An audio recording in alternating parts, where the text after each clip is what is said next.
I'm going with the B cam today and not the big setup because I got a notification from Reverb that I hadn't seen before that has now happened twice. Something is going on over at Reverb or UPS and I can't figure out what's going on. And if it's happening to me, it's gotta be happening to some other people out there.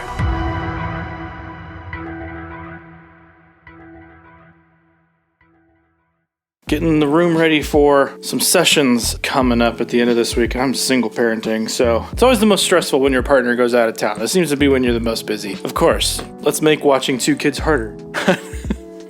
So I had recently shipped a couple things out using Reverb. I had it listed everywhere, it just happened to sell on Reverb, so that's where I sold it. One of them was my Kemper that I had for a long time. The other was a microphone that I bought years ago. Both items fairly high dollar. I wanted them packaged as well as possible, so I took them to the UPS store here in town. I don't have a FedEx here, I only have UPS. Small town problems. So I took it to FedEx, they packaged it, they weighed it, and I was gonna use either the Reverb shipping slip that you can get right there, or just pay for it in UPS, whichever was cheaper. I don't care where it comes from. I had to go to UPS anyway to figure that out. Both of these items got packaged at UPS, and the prices to buy the shipping label on Reverb was significantly cheaper. In one case, it was $100 cheaper to go with Reverb's shipping label. That's neither here nor there. UPS was definitely far and away more expensive than any other option that I could see at the time. But I still had to go to the UPS store to get them packaged. I don't have boxes for those items laying around.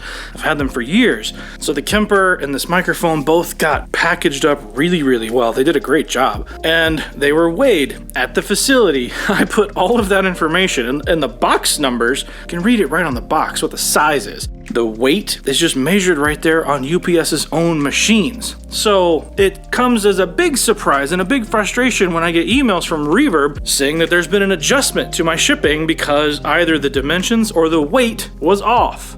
Now this came at a complete surprise because like I said, they packaged it, they weighed it. I got their quote, I had Reverb's quote, I was plugging in the exact same numbers and I could see with my own eyes that thing fully boxed what it weighed. So when I go to Reverb, I actually added a few pounds. I wanted to make sure I was over because I didn't want to deal with that thing accidentally coming back to me. I didn't even know sending me a bill was an option. And let's be clear here, the amount of money that this was, both occasions it was under $10. It really isn't that much of a big deal. The frustration comes with who the heck is policing this? Because going to Reverb's own customer service, they couldn't tell me what was wrong with it. They couldn't tell me if it was the dimensions of the box. They couldn't tell me if it was too heavy, if it was heavier than what I reported, even though I saw it with UPS's own scales, added 5 pounds in both of these instances, and these are not light things, so 5 pounds all in all wasn't really that big of a difference in the price of the things, and the dimensions are right there on the boxes themselves that UPS sold me.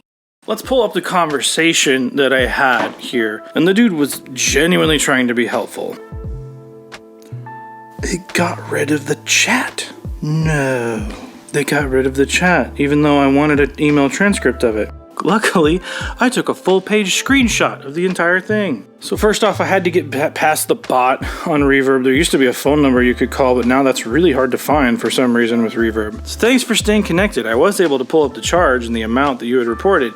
Sometimes shipping label created on Reverb and the package carriers will update the weight of the item or the dimensions accordingly. Totally understandable. But this was created in UPS's facility with their own scales. He kept sending me the same link that if I need to understand better how these things are calculated, here's a helpful link, which is generally helpful, but I don't think he completely understood my frustration here. So I'm curious what's different. Could you tell me what the label was for, dimensions and weight, and what was reported? I'm implying what was reported by UPS. So these were over-the-counter boxes from UPS. I'm not sure how dimensions could possibly be different. Overall, 580 isn't the issue here. I'm curious who is policing this. I would understand if I was reusing a box and I had deformed it. We've all done that before. It happens. The response I got was, we're only seeing there is an overage and an additional charge, but we do not have specifics provided to us by the carrier. I responded with, that's worrying.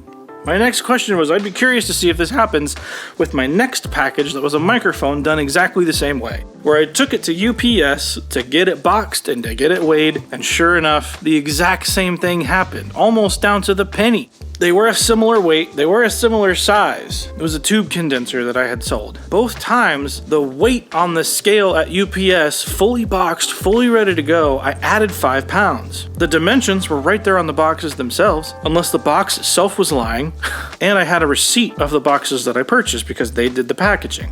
Like I said, does it really matter? $5.80 for this one transaction? Not at all. Who cares? The scarier part of this, it's now happened twice, and I've never seen this happen before. I'm wondering if this is happening to anybody else. If it's happening if you're using FedEx, USPS, or is it just UPS through Reverb? Because they know they are not making the same money. When I was at UPS, the estimate I got to ship this thing was over $100 more expensive. Reverb has a great deal, I suppose. Or it's just that inflated to the consumer who's trying to ship something. Yeah, I got a deal through Reverb, but I also want to know exactly how much it's going to cost me to ship something. That plays into how much I'm charging for something, how much I accept for an estimate. It's $5 right now. What happens when they say, oh, it was actually 10 pounds heavier? I have no idea what those numbers are because it's not being reported. The amount of transparency here in this transaction is a little scary and pretty frustrating. Be cautious when you're shipping something anywhere over the internet. Maybe double check and take pictures when you're shipping something from UPS in case this happens to you. Curious if you guys are noticing it as well. I'm Resident Loser Jeremy. I'll see you in the next one.